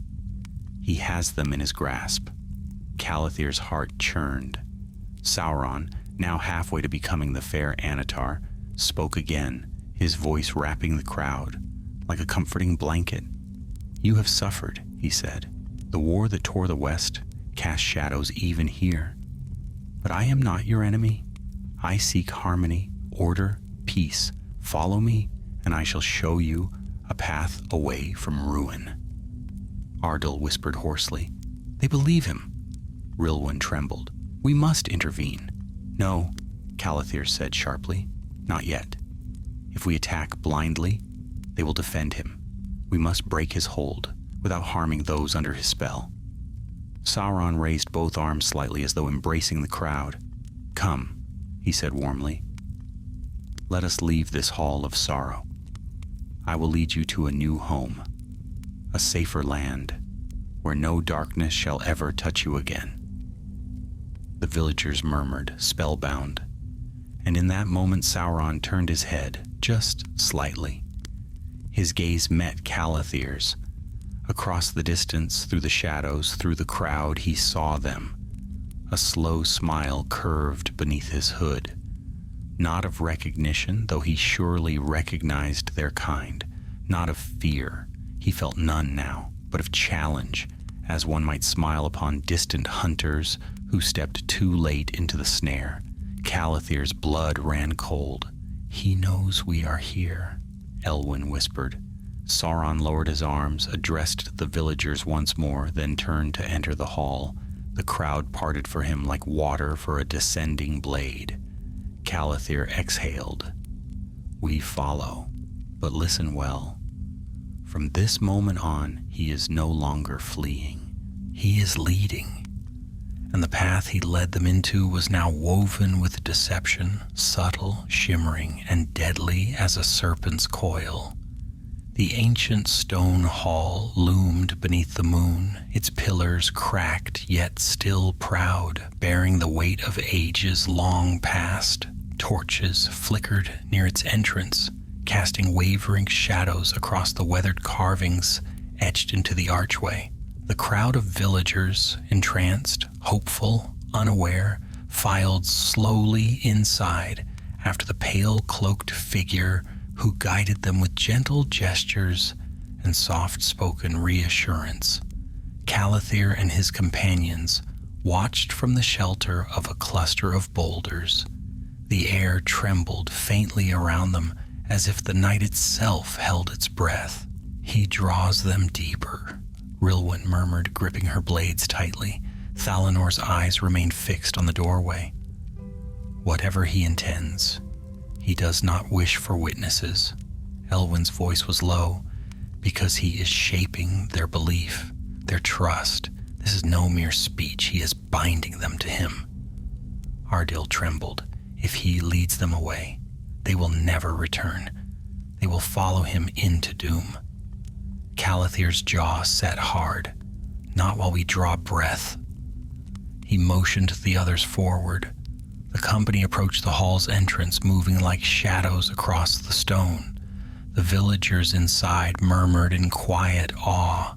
Sauron's voice drifted from within, warm, melodic, soothing. They stopped at the threshold and peered inside. The hall's interior was vast, its roof supported by heavy beams darkened by centuries of smoke.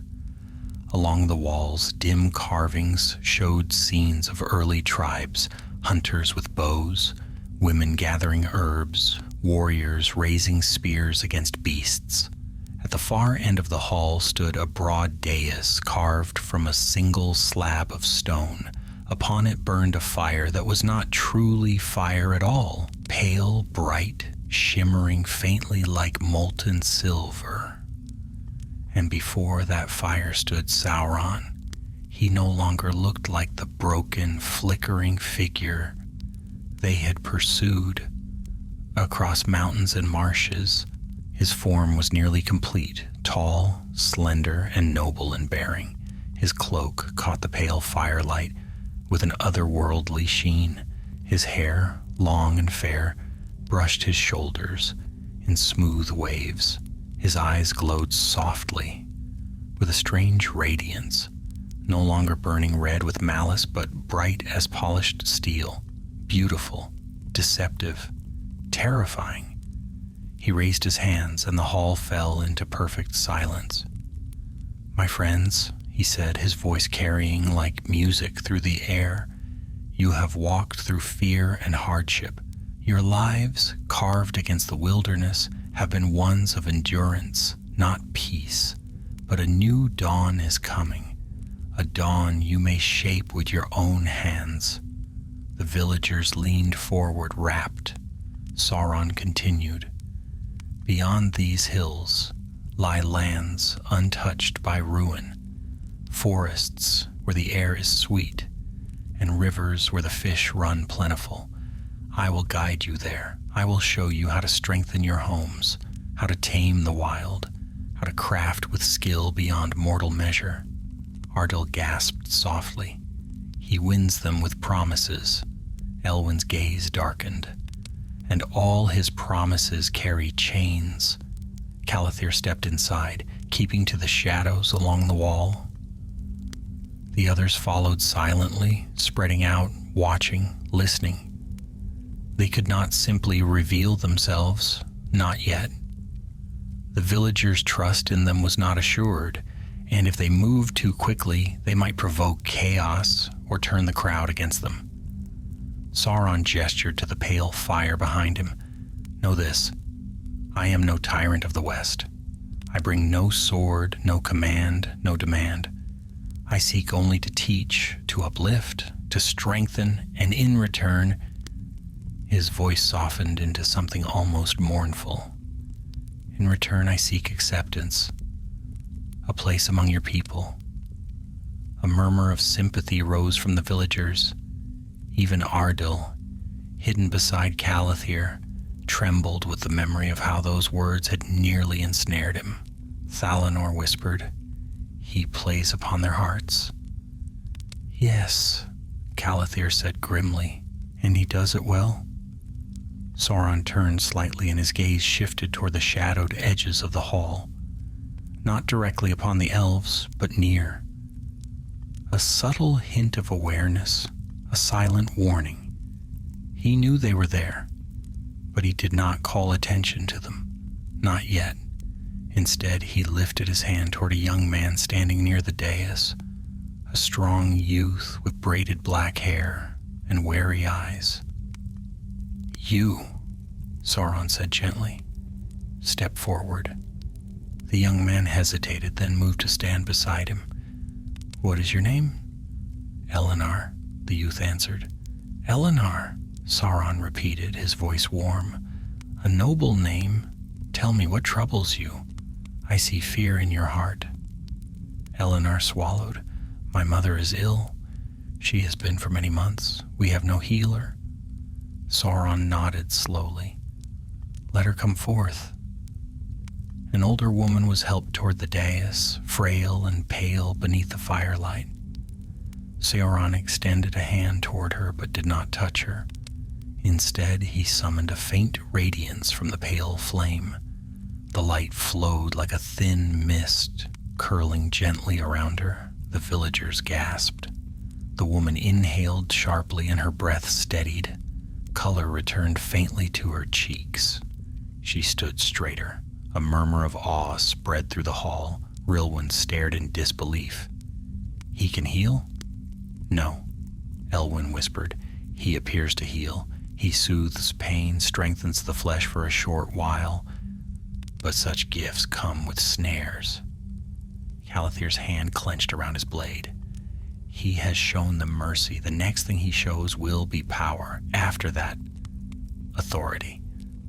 Sauron smiled gently at Eleanor. "Your mother will walk with you tomorrow without pain."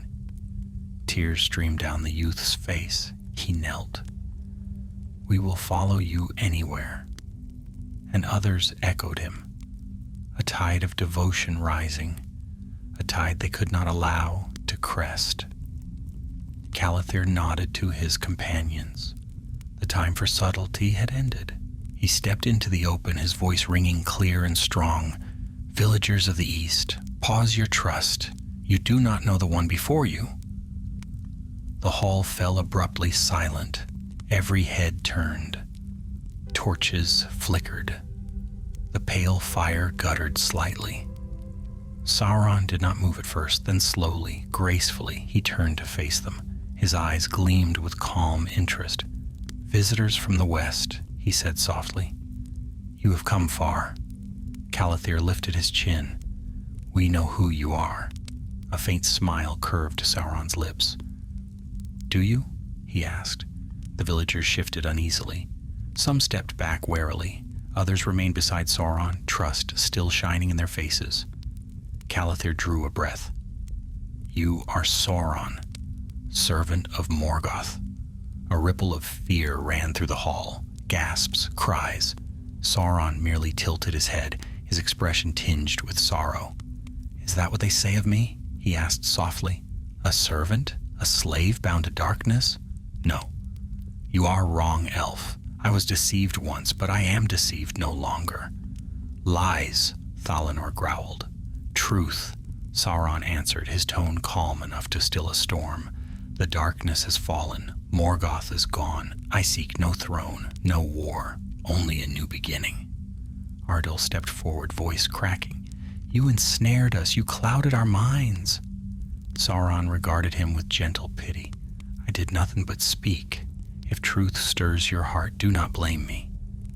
Calathir raised his blade. "Your truth is poison." Sauron lifted his hand.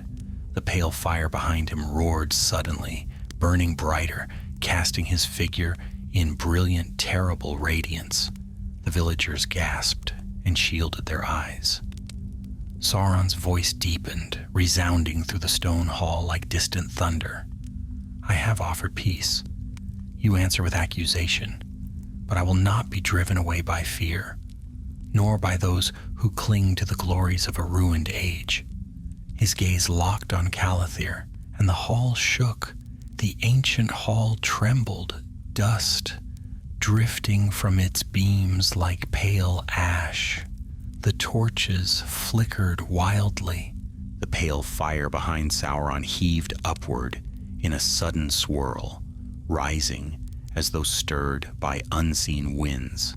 The villagers stumbled back in terror, their trust wavering, fear taking root where awe had been moments before. Calathir tightened his grip on his blade, though the heat radiating from the flame made the air shimmer. "Stand firm," he murmured to his companions. "Whatever he does now, he does to frighten, not to destroy." Sauron lowered his hand, and the trembling eased, though the pale fire remained tall and restless behind him, its light casting a warped glow over the hall. His gaze swept across the villagers, never cruel, never forceful, but filled with grave disappointment. "Fear is a sharp root," he said softly. "It twists the hearts of men and elves alike. I came to offer you strength, yet see how swiftly whispers poison your trust." A murmur spread through the crowd. Some villagers bowed their heads, others clutched their children close, unsure. The young man, Eleanor, stood torn, his face pale, his mother leaning weakly on his arm.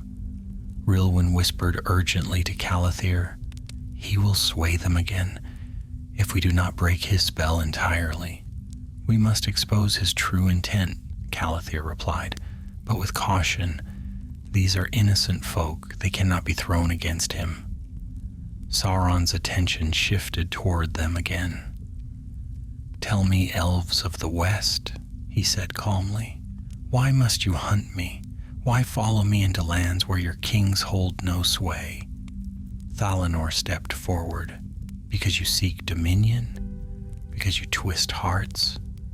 Because you will not rest until the world kneels once more?" Sauron's expression did not change. "Dominion? No, not dominion. Guidance, structure, order, a world without chaos, a world where no shadow of Morgoth's ruin lingers." "And who," Calathir asked, his voice sharp, "will rule such a world?" Sauron's eyes gleamed faintly. "Someone who has known the cost of ruin." "Someone who can shape a better age," Ardal cried out. "And what of my people? What future would you shape for them?" Sauron turned to him, and his voice softened with a kindness that would have seemed genuine had the elves not known its source. "A future where they would not fear the night, a future of plenty, a future beyond wandering and loss." The villagers murmured again, drawn by the promise. Calathir's tone was cold. "You speak of peace, yet the fire behind you burns with your own power. Show them then your truth, turn from the flame. Let them see you without force or enchantment." For the first time, Sauron's smile thinned. "The fire is not force, it is memory, and it is proof that I am what I claim, one who endured the fall of a god and emerged with understanding." "Understanding?" Elwyn stepped forward, her voice steady and sorrowful. "No, you emerged with ambition." The pale fire flickered. Sauron regarded her as though weighing her words with unexpected seriousness. At last he spoke. "Perhaps ambition is not always wicked," Thalanor scoffed. "In you it is." But Sauron did not turn to him. His eyes remained fixed on Elwyn. "Tell me, healer, do you not wish for a world where no wound festers, no sickness lingers, no child starves? Is such desire evil?" Elwyn's chin lifted. "Not the desire, only the path you choose to reach it." Sauron nodded slowly, as though she had proven some unspoken point. Then he turned to the villagers once more. You see? Even your defenders admit the goal is worthy. The West fears change. They fear the rising of new powers. They fear that I, who once strayed, may yet bring forth a brighter age. A ripple spread through the hall. Some villagers nodded, others stepped back, caught in the snare of his words, yet remembering the elves' warning. Calathir stepped forward fully now, his voice ringing against the stone. Enough. The hall fell silent at his cry. Calathir faced both Sauron and the villagers. You ask why we follow him? Because we have seen the marks of his journey, the remnants of sorcery he shed like broken chains, the places where his sorrow twisted the dead into wraiths, the stones that trembled at his passing, the fires he kindled to reshape himself. These are not the steps of a simple wanderer seeking peace. They are the steps of one reforging his power. Sauron's face darkened slightly, still calm, still controlled, but touched now by the faintest hint of impatience. Calathir continued, his voice rising. He intends to rule, not through blade or threat, those days are ended, but through whisper and gift, through trust, through hearts offered freely. He will guide you, yes, straight into the chains he designs. The villagers whispered anxiously. Sauron took a single step forward, the fire behind him bending as though drawn by his movement. And you, he said softly, speak of chains forged by trust. Tell me, elf, do the Valar rule through trust? Do your own kings? Or do they command distant and unbending? If I offer guidance freely without force, why must it be evil? Calathir met his gaze. Because you do not offer freely, you enchant, you persuade with unnatural charm. Your gifts demand loyalty, your kindness demands obedience. That is your way. For a moment Sauron's eyes flashed, a brief, sharp gleam of something old and dangerous. Then he spoke, his voice honeyed but laced with steel. You know my power, yet you claim I have enslaved no one. Are these people bound in chains? Do they kneel? Do they tremble? He extended a hand toward the villagers. Do any of you feel fear in my presence? Eleanor stepped forward. No, he said softly. You healed my mother. You offered us hope when we had none. His mother nodded weakly. You are kind. Sauron smiled gently, and in that moment, just as the tide seemed poised to turn irreversibly in his favor, Elwyn stepped forward. Then ask yourselves this, she said gently, addressing the crowd. Why must he cloak himself in power while pleading for trust? Why does he hide behind pale fire? If he is truly harmless, let him extinguish it. A murmur swept the hall. All eyes turned to Sauron. Calathir breathed a silent prayer. Sauron did not move. The pale fire roared quietly behind him, shimmering with the last fragments of his true nature, power he could not wholly hide. The hall grew still. Then Sauron spoke, his voice no longer soft, but cold, layered, ancient. I extinguish nothing. The villagers recoiled. Calathir's heart sank. Thalanor unsheathed his blade. Rilwyn mirrored him, and Elwyn raised her hand toward the villagers. Sauron lifted his own hand, and the pale fire behind him exploded outward in a ring of dazzling light.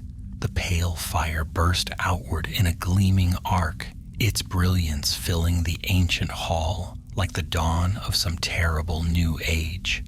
Villagers cried out and fell to their knees, shielding their eyes from the blinding radiance.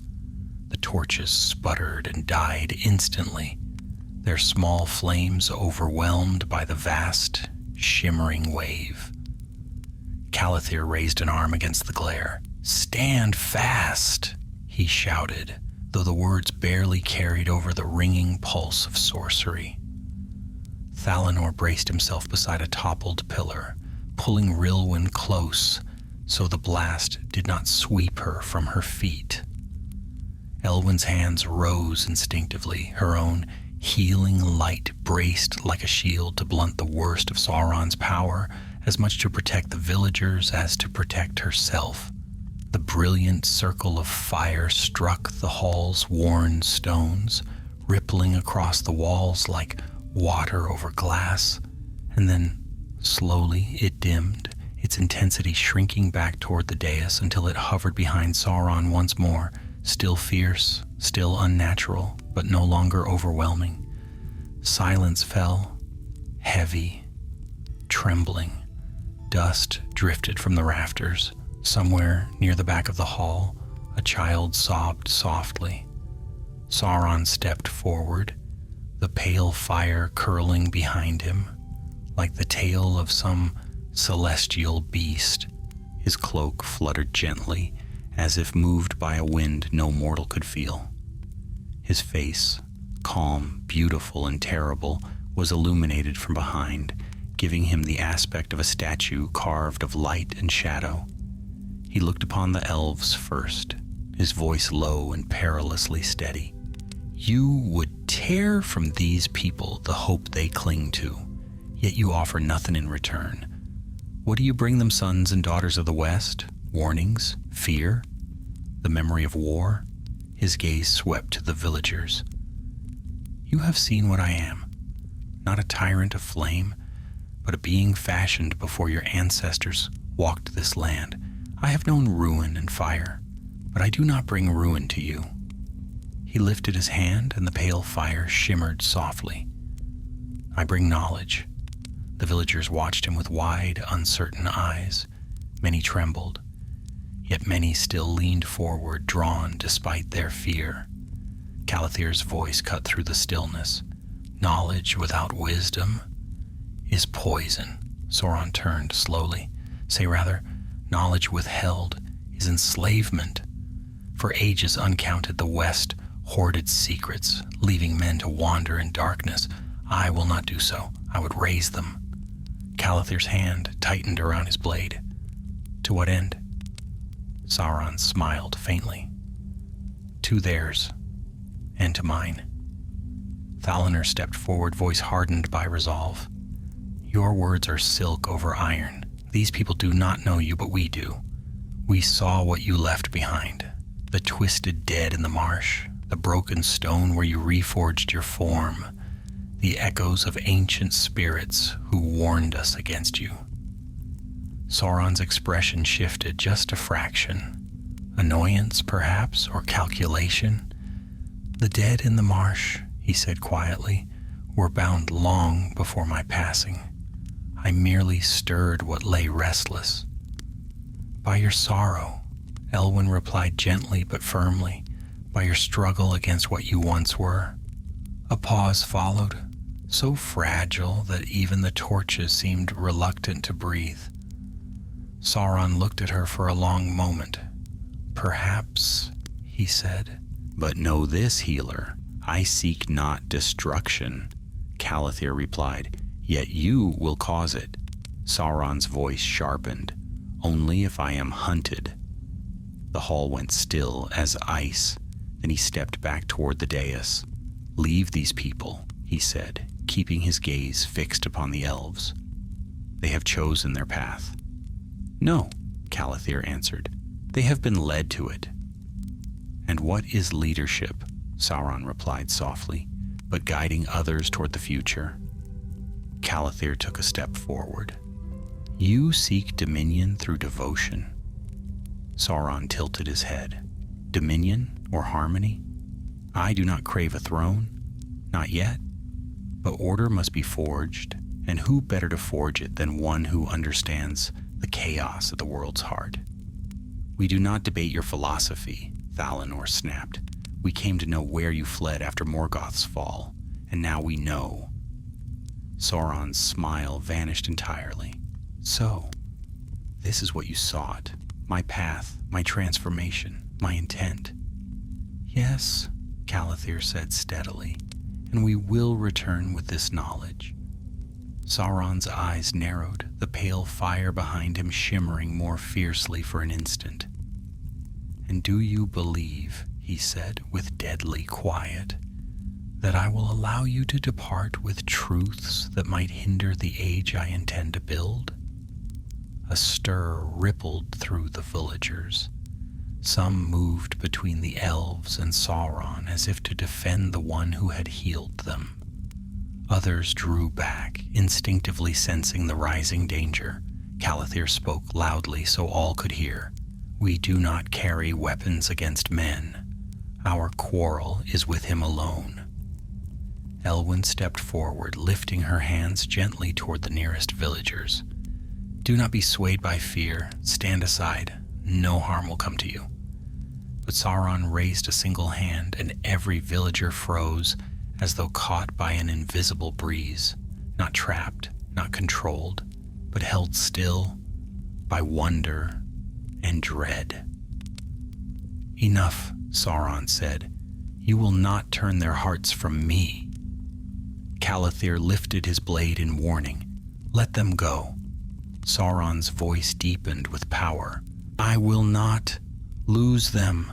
The pale fire gathered. Rilwyn moved swiftly to Calathir's side. "He means to strike." But before Sauron unleashed his power, the hall itself intervened. A deep rumble shook the ancient timbers. Dust cascaded from the ceiling. The great stone behind the dais cracked with a thunderous sound, splitting open along a fault older than the hall itself. Everyone staggered.